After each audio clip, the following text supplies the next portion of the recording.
Trevor, 11,000 people are a lot to cater for. I gather you're not entirely happy with the way it was done. Not particularly. I full well realise this is the first time this has been done and there are a lot of lessons to be learned. But I think that there probably are three things that struck me as being needing attention.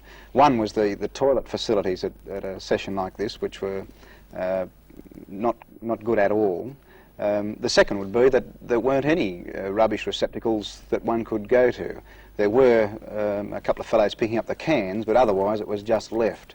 The other thing I think is that, 11,000 people at $5.20 a head is a lot of money.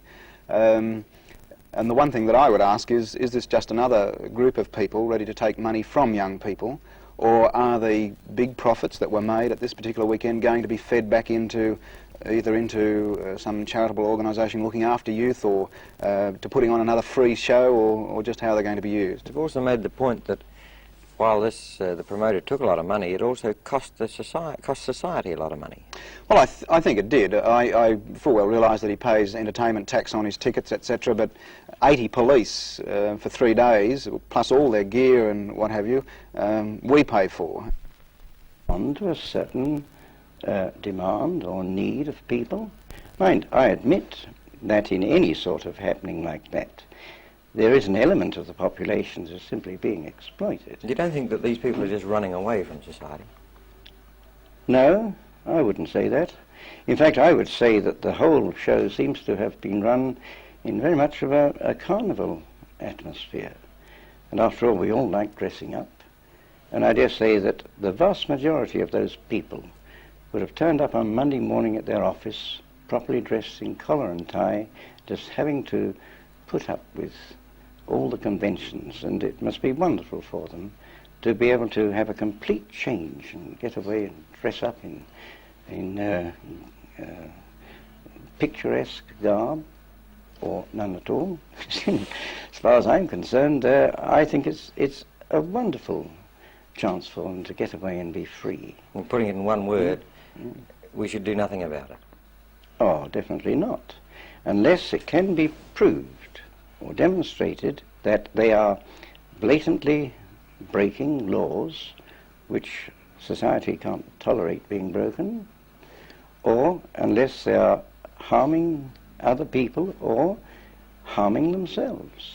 If, for example, they are found to be taking drugs, I believe that drug addicts need to be protected from themselves, not only because they are harming themselves, but because they become a charge to society, and society has a right to protect itself from that. But these people look to me as innocent as the natives of Central Africa, and I like to see that point that they have in common with them. It gives me some encouragement to believe in the brotherhood of man. We so often hear the comment that if young people are going to act the way they do and make so much noise, they ought to get out in a paddock and do it. Well, they've done this. I don't think that it's unhealthy that they are themselves, that they do express themselves. They did wear brief costumes, etc., but one can see this on the beach any day. I think this is a healthy thing. Comments also been made that there was nothing went on down there that doesn't go on in Newcastle anyway. That's right. Anyone who thinks that this was unusual, that this is happening only at Ourimbah that weekend, has really got their head close to the ground, or to the sand. But, this sort of thing is happening every weekend in Hunter Street, in Newcastle. On the same scale? Well, there was, per capita, yes, I'd say that was. There were, at the most down there, about 9,000 or 10,000 youngsters, and per capita in Newcastle, this sort of thing is happening.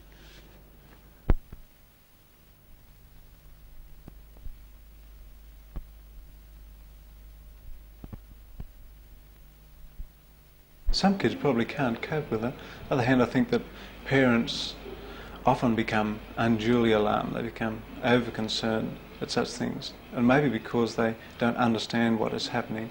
Also, maybe because they see such things as being representative of youth's alienation from the adult world, and this concerns them, it worries them. Isn't youth alienated from the adult world? I don't think so. Should the parents do anything about it? You're not suggesting that parents become buddies to their sons and daughters? No, I think for a while there was an idea that this was good, parents should be buddies. But children need parents, they don't need their parents to be buddies. So if your son or daughter wanted to go, you'd feel okay, they can go, but you don't have to go along with them to keep an eye on them. Sure, if I had children, I wouldn't mind them going. My wife attended the thing with them.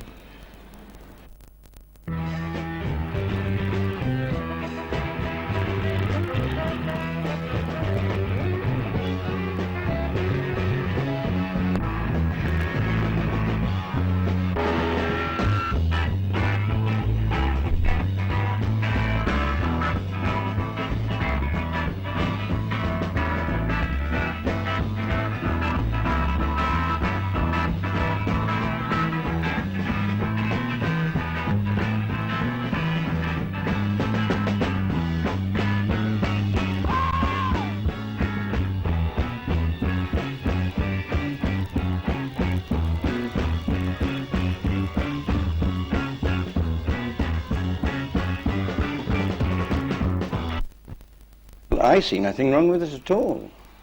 Of course, it doesn't conform to my own standards of behaviour, but then I belong to a different generation. In fact, there are times when I feel I'd like to do what they succeed in doing, but I'm such a bundle of inhibitions myself, due to the way I've been brought up, that I just couldn't let myself go like that. You believe roughly then that people ought to be allowed to do what they like, where they like, as long as it doesn't interfere with anybody else? Oh, yes. And that includes, of course, not harming themselves, too. I think some people need to be protected from themselves, but I think it has to be demonstrated to me that they are doing any harm either to other people or to themselves before I could criticize.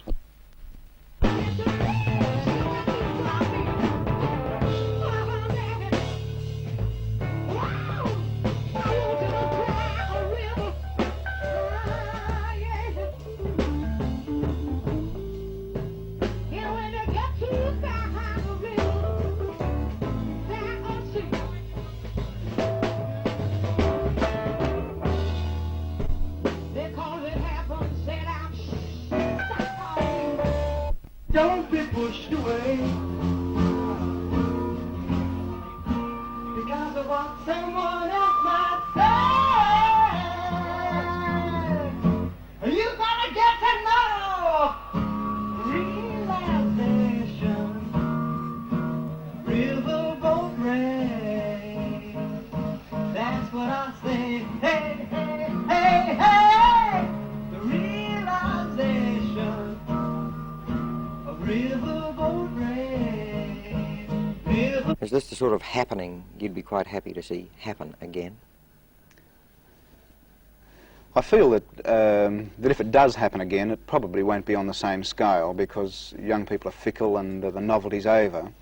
I think this is a question that we have to ask and answer, that is this where we want to be heading? Is this the direction we want to go in?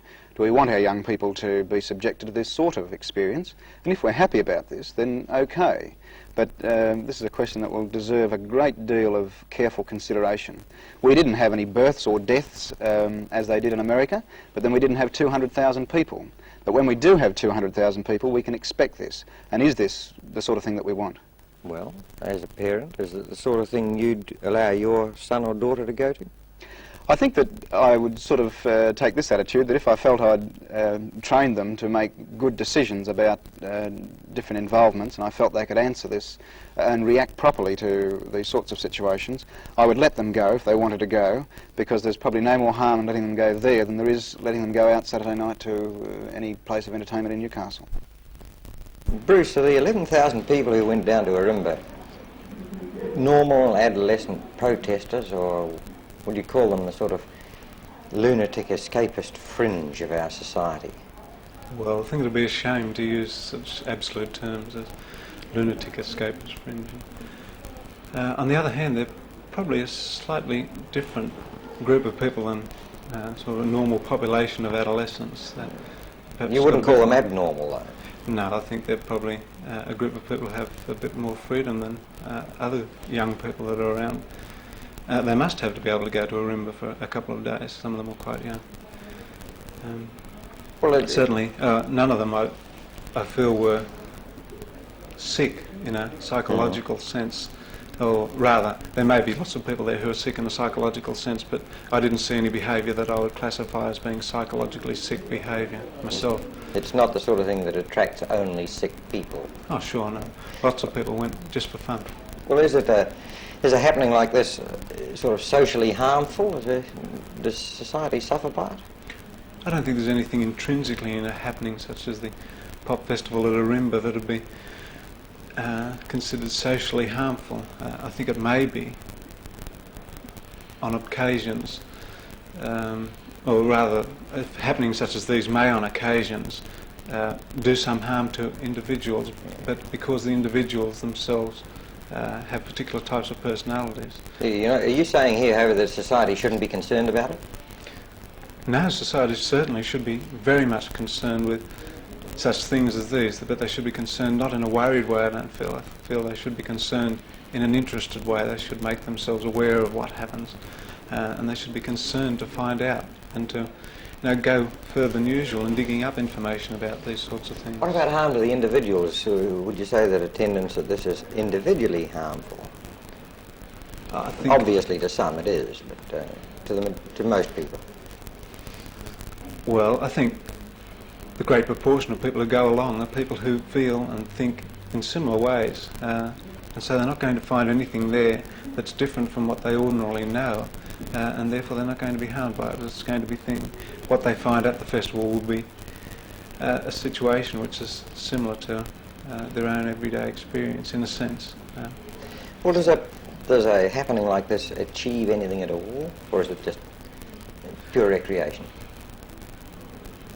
Even if it was only pure recreation, it might be achieving something in itself. But if it makes people think about the situation that youth's in, I feel it's probably achieving something. If it makes them aware of youth, that's probably a good thing.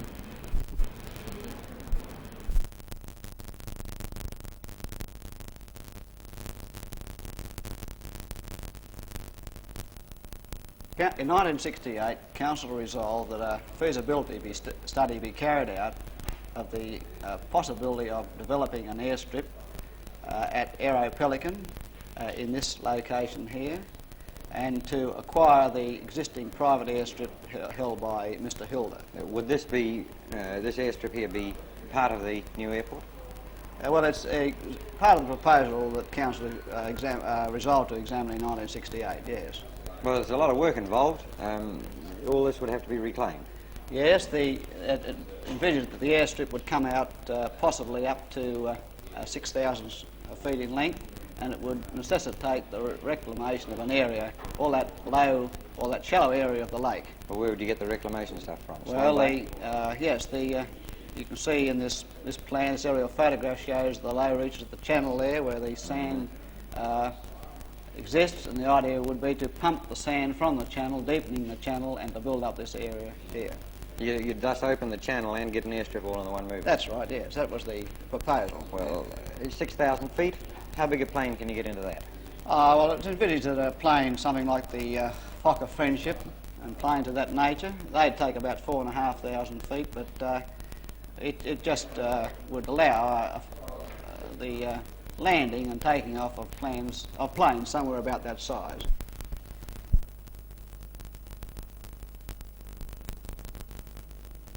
Well, it all falls flat if the DCA says no. What has the DCA said about it? Well, the proposal that we've drawn out, we saw the DCA representatives in 1968, and they indicated an interest in the proposal. In fact, our drawing that we brought out at the time, in fact in this location, is based on a plan which was produced by the DCA. So they're in favour of it?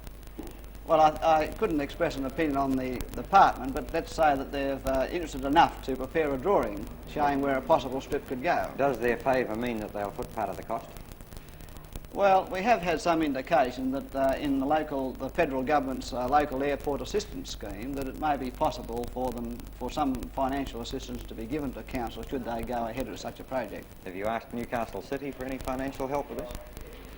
No, there's been no official matter has not been raised officially with the Newcastle City Council, but we've had some informal discussions with the council executive to get an indication whether or not they would be interested in cooperating in a scheme. And are they? At this stage, they haven't indicated they are. They have not indicated they are interested because they've always been hopeful that the Hexham strip might be come to fruition.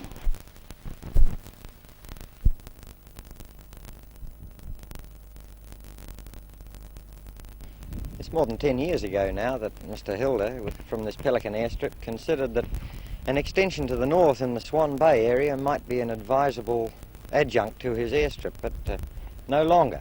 Tell me, why is it no longer necessary? Well, the advancement in design of aircraft is gradually making shorter strips necessary for bigger passengers carrying capacity. Do you think that the 2,500 feet of effective airstrip you've got here is quite enough for today? Quite satisfactory for what is required. Well, if this is the case, why haven't you got a commuter service running here now? Well, I'm still trying to find out who's operating this airstrip, whether I'm operating it or Lake Macquarie Shire Council or Mr. Burgess of the Newcastle City Council. It's your airstrip, isn't it? Well, on paper it is, but every time I start negotiations with anyone that could operate a commuter service, they then get bogged down by these people then contacting either of these other people mentioned, and they're sitting on the fence then waiting for these people to make up their mind whether they're going to resume or take over this airstrip. So there's negotiations going on in two places at once. The commuter operators hoping that councils will take over and they'll operate on the cheap as they do on other places. Well, putting it on the line then, you want a decision out of the council. Is it going to build an airstrip or is it going to leave you alone? Well, leave me alone. I think I'm supplying a service to Newcastle. The council's never ever bothered to supply the service that I'm supplying. They've never come to my aid or assistance in any way whatsoever, but they do come in to hinder. Well, do you think then if the council makes up its mind to let you go ahead, you'll get a service running out of here quickly? Definitely.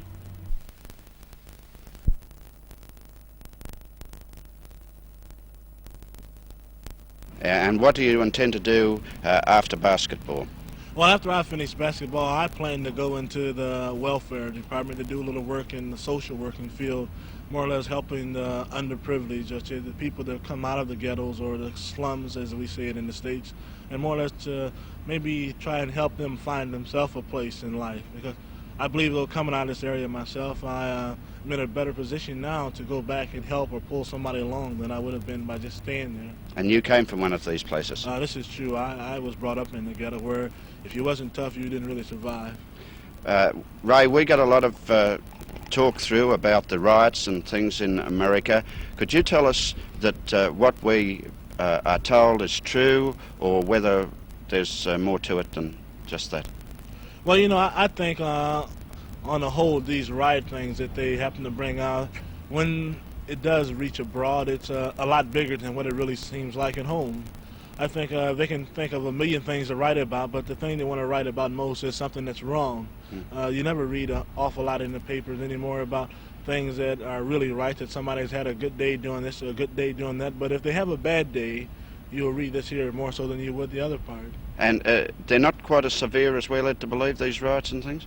I don't really believe on the whole that they are as bad as a lot of places blow it up to being or make it seem to the public, especially when they're writing in the newspaper, because as the old saying goes, as when you're right, no one remembers, and when you're wrong, no one forgets, and this is the part that everybody happens to have. Now, because I'm a sportsman, I'm very interested in Cassius Clay. Could you tell us something about his attitude towards the Army? Well, as far as the politics part of it is concerned, I don't really have a great voice in saying a lot of this here, but I think what Cassius did do was he said what a lot of other people were thinking, and being that he was whom he was at this particular time, this is something that is just not done by a person that is in the eyes of the public as a great hero or something. I don't think he would have ever reached probably the battlefields or gotten into any hard part as far as the service was concerned. He'd been in entertainment, more or less going around from base to base or something in this nature, but his religion, which he thinks he believes so wholly in, is something that has kept him from going into the Army. Now, I don't know whether he should be condemned or whether he is condemned for believing in this here, but then again, I'm not the one to judge. The religion that he belongs to, is it strong in America? I don't really know that if it's really that strong in America. I know that there is a strong backing in it. then there's a lot of other religions that's as strong, or if not stronger, in the backing than his. Well, as a sportsman, the non-competition between some black races and white races, how do you feel about this? Well, this is something I believe that it's going to have to be worked out, because I believe an athlete is an athlete, and being this, he has the right to compete with whomever and however they want to set up sports to be.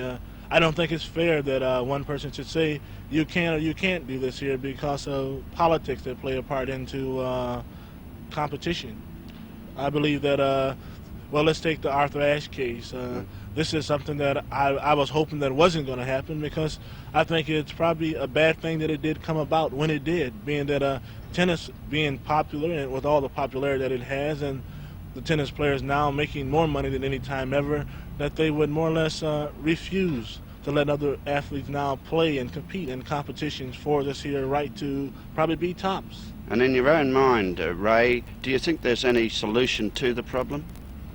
Well, I would hope to think that eventually everything is going to work out, because like I say, it's going to take time for a lot of things. Everybody's in a hurry, nobody wants to wait, and in probably in most cases, I think a lot of people in the world has forgotten how to laugh.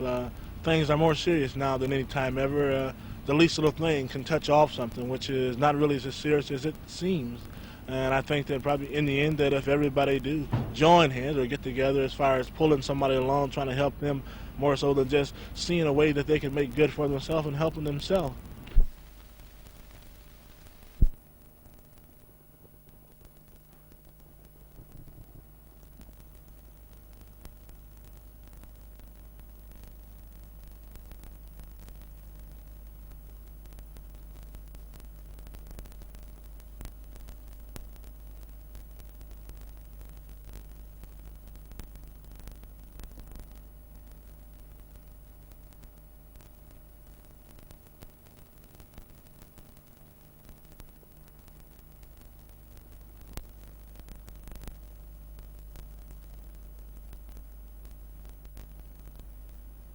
This is the proposed airstrip, and this is the proposed village Olympus. It's a proposal which is going to cost the council nothing, correct, Mr. Corr? That's right. What's the idea here? It's rather an elaborate scheme. Well, it's the most exciting scheme that's been put to council by a group of public-spirited businessmen. It's to develop an international tourist facility and an Australian national yachting centre on the shores of Lake Macquarie. In Swan Bay? In Swan Bay, yes. The idea, it's a part of a whole chain of Olympic villages to be established in the South Pacific for various sports. This one is for yachting. The scheme... I notice here we've got an international youth hostel, tourist information centres, motels, squash courts, gymnasiums, restaurants, tourist cabins, tennis courts, the lot. Boat sheds here, and this is a public recreation area encircling it. Yes. And surely this must cost a lot of money. Yes, well, they propose to finance this entirely privately. It's to, part of the finances to come from the selling of lodges here, and the people who buy the lodges will be able to occupy them for a certain period of the year, a rather short period, and then those lodges will be let to international tourists or local tourists, and the money from the letting of those lodges will be put back into providing money to send the Olympic yachtsmen overseas to the Olympic Games. Is there any significance in the fact that the proposers of this scheme, who presumably drew this map, drew it right next to the airport?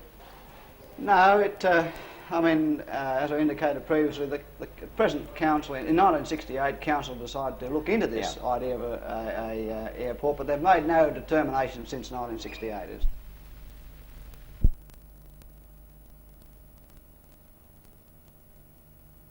Who's behind this?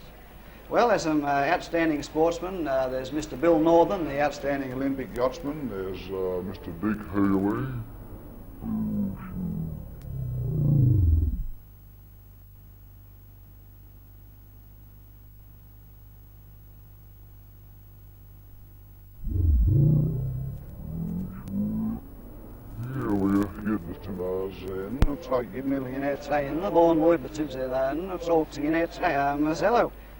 Now, you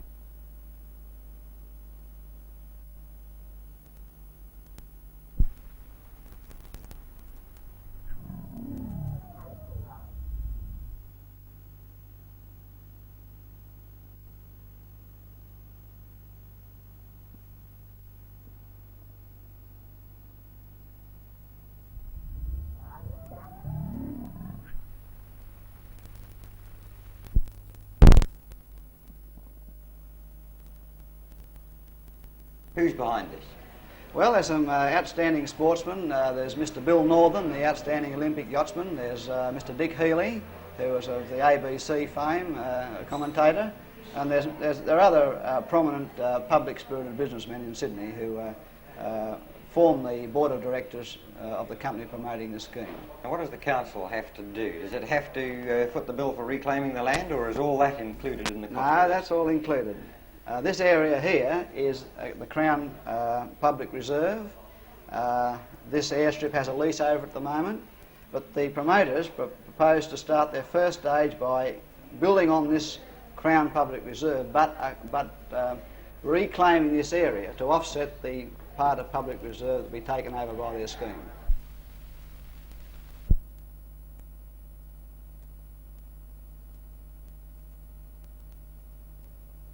Newcastle, to the outsider, has got a most unpleasant image. It's regarded as a dirty industrial city, and it's far better to bypass it than go through it if you're travelling north. But here we have, right in the centre of the city, a group of buildings that any Australian city could be envious of. And these are the ones that are going to be destroyed. Now, if any city needs some kind of upgrading, some kind of sensitivity in its planning, Newcastle needs it to eliminate this unfortunate image, which I'm afraid is sort of the general image of outsiders.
Well, we're trying to save a building there, which is rather a rarity. There are only 4, I believe, in the Hunter Valley with an A classification, and 2 of them are here.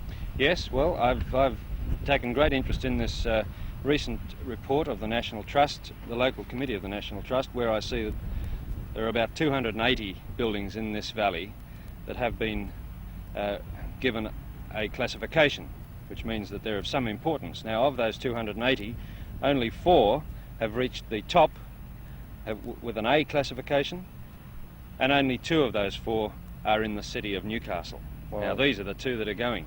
The A classification is given by the National Trust, yet the National Trust isn't going to lift a finger to save them. Any clues why? No, I can't comment on that. All I know is that in their report, and I've got it here in my hand, the A classification is that a building has great historical significance or high architectural quality. The preservation is regarded as essential to the heritage of the state. Well, I would support that classification.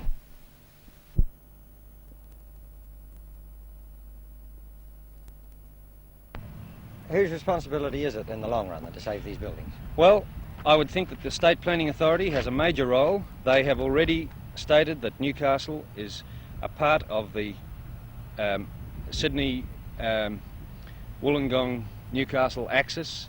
The Sydney Region Outline Plan made a great play of this link between Sydney and Newcastle and Wollongong. The authority is responsible for promoting the conservation of our historic resources, the study of beach and coastal areas, the general question of urban environment. And you obviously think then that where these buildings are concerned, the state's falling down on the job? Most certainly, yes, particularly as they virtually got them for nothing. And these buildings represent the initiative and the foresight of earlier administrators who grouped them and set them back and created something that is a unique piece of townscape.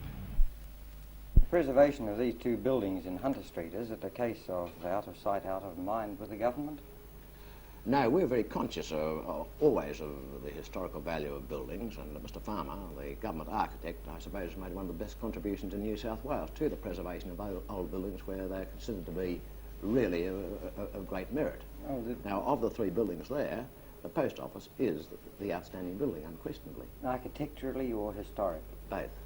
Both? Yes. There are a lot of people in Newcastle who don't agree with this. They say that it's the streetscape, including all three buildings, which has an A classification, and that by demolishing the post office, the police station, you demolish Newcastle's only public building prior 1850 vintage. Well, that may be so, but just sheer history of a building is not sufficient, is it? You want architectural merit, and the plan that we have for the replacement is going to be in complete harmony with the post office. The recessing of the buildings, the carrying on of the colonnades that are characteristic of the post office will be continued through the new buildings. We've given this a tremendous amount of thought, and it's not an easy question, and I know how many people are feeling about this, very responsible people. But we cannot get the kind of accommodation that is essential by renovating the two buildings there, that is the police station and the PWD buildings. Have other sites been considered? They have been, but this is the most logical site.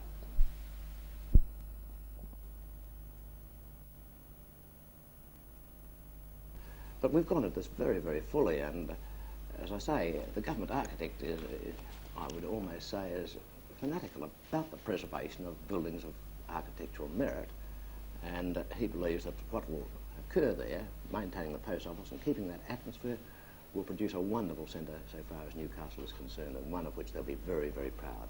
But is the reason for the demolition the lack of an alternative site? No. We think this is a good site, and we don't regard the buildings in the same light as many others do, of being of such merit as to warrant keeping them. Is the government still open to submissions on this, that you are underestimating their historic or architectural merit? We're always open to approaches on this, and I've received a number of letters in the last week, and I've got them with the government architect now, and we're going through them. But we have done a very close study of it. It has been suggested that the buildings have no worthwhile use other than, well, knocking them down. They couldn't be used if they were preserved. That's right. Is this considered as one of the reasons? That's considered as one reason. This is one of the reasons that was used for demolishing the barracks in Sydney. That and decay and no further value. All the reasons which have been given to this. I don't think you can argue by analogy. I don't think this helps the situation anyway. That's a Commonwealth matter. I don't think there was an analogy here. We've got to consider the particular building on its own merit. In one question, if this building stood in Sydney, would it be saved? I don't think the building is as important as the group.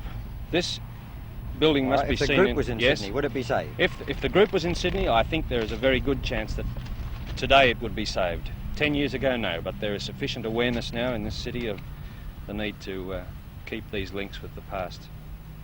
If this streetscape had existed in Sydney and there was similar agitation for its preservation here, would it have been preserved? I wouldn't say so. Not under these circumstances. Newcastle will get the best treatment possible.